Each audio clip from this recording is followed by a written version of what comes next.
আমার এই চ্যানেলে সবাইকে স্বাগত। আজকে আমি আবার একটা ঘরোয়া রান্নার ভিডিও নিয়ে তোমাদের সামনে উপস্থিত হয়েছি। তো দেখো, ঝটপট দেখিয়ে দিই কী কী রান্না করছি। কুমড়ো আলুর তরকারি, কড়াইশুঁটি টমেটো দিয়ে ডাল, আলু ভাজা, বেগুন ভাজা, আর করব টমেটো চাটনি। এইগুলো আমি সবই প্রথমে ধুয়ে কেটে পরিষ্কার করে রেডি করে নিয়েছি। তো এইবার আমি রান্নাগুলো করে ফেলবো ঝটপট করে। তো চলো তোমাদেরকে দেখাই। তো আমি গ্যাসে কড়া বসিয়ে দিয়েছি। আমি করব কুমড়োর তরকারি। তো ফোড়ন হিসেবে আমি কালো জিরে আর মেথি দিয়েছি। ঝাল আমরা একদমই খাই না, ওই জন্য আমি শুকনো লঙ্কা ফোড়নটা দিইনি। তো যাই হোক, কড়াইশুঁটি আর টমেটোটাকে আমি ভালো করে ভেজে নিচ্ছি। একটু খুব বেশি করে আমি ভাজবো না, একটু অল্প নাড়াচাড়া করে নিয়ে এর মধ্যে কিছু মশলা আমি দিয়ে দেবো। তো আমার এটা ভাজা হয়ে গেছে। দেখো কী কী মশলা দিয়েছি: নুন, চিনি, লঙ্কা গুঁড়ো, ধনে গুঁড়ো, জিরে গুঁড়ো, আর দিয়েছি অল্প একটু ঘি। তো এইবার এই মশলাগুলো দিয়ে আমি ভালো করে এই টমেটোটাকে কষিয়ে নেব। কড়াইশুঁটি টমেটোটাকে ভালো করে কষিয়ে নেব। এবার টমেটোতে নুন পড়লে তো এমনিই নরম হয়ে যায়।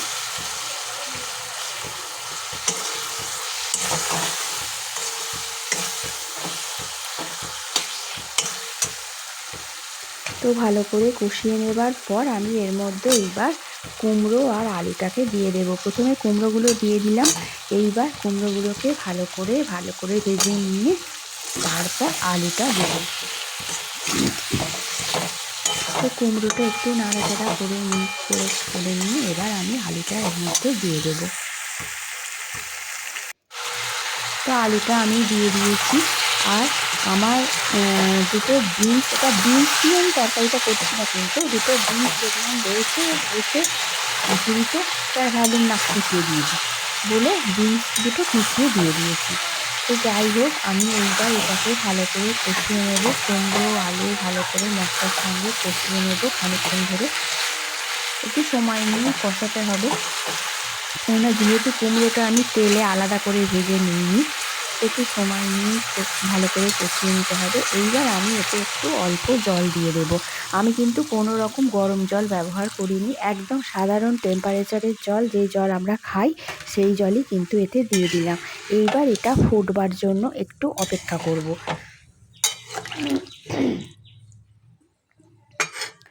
এটা টকবক করে ফুটে গেলে তারপর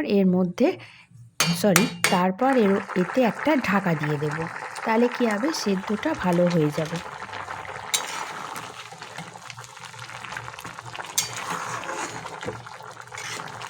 তো তরকারি আমার ভালোই ফুটে গেছে। তো চলো এইবার একটা ঢাকা দিয়ে দিই।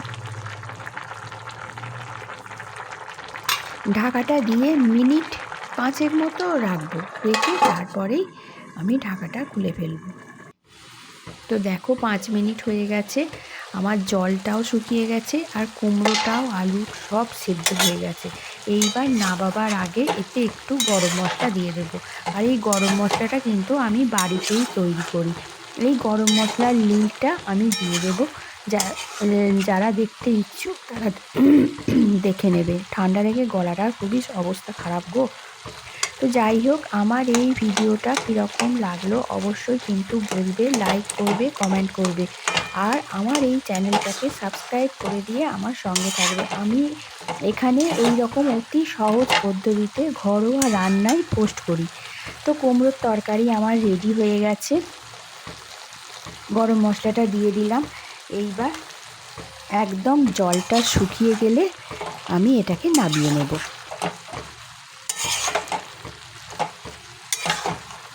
তো দেখো, যেটুকু জল ছিল সেটুকুও শুকিয়ে গেছে।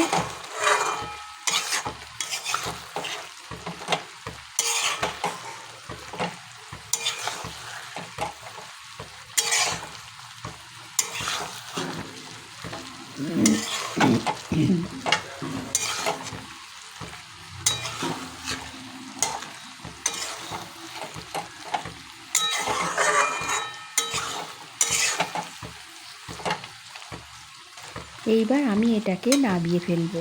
আর বাকি রান্নাগুলো তোমাদেরকে দেখাই। দেখো আমার সব কমপ্লিট হয়ে গেছে। বেগুন ভাজা, ডালটা একদম টাইট টাইট করেছি, একদম মানে সাঁতলানো ডাল নয়, সেদ্ধ টাইট টাইট ডাল। আর কুমড়োর তরকারি তো তোমরা দেখলেই রেডি হয়ে গেছে। আর এদিকে করেছি টমেটো চাটনি।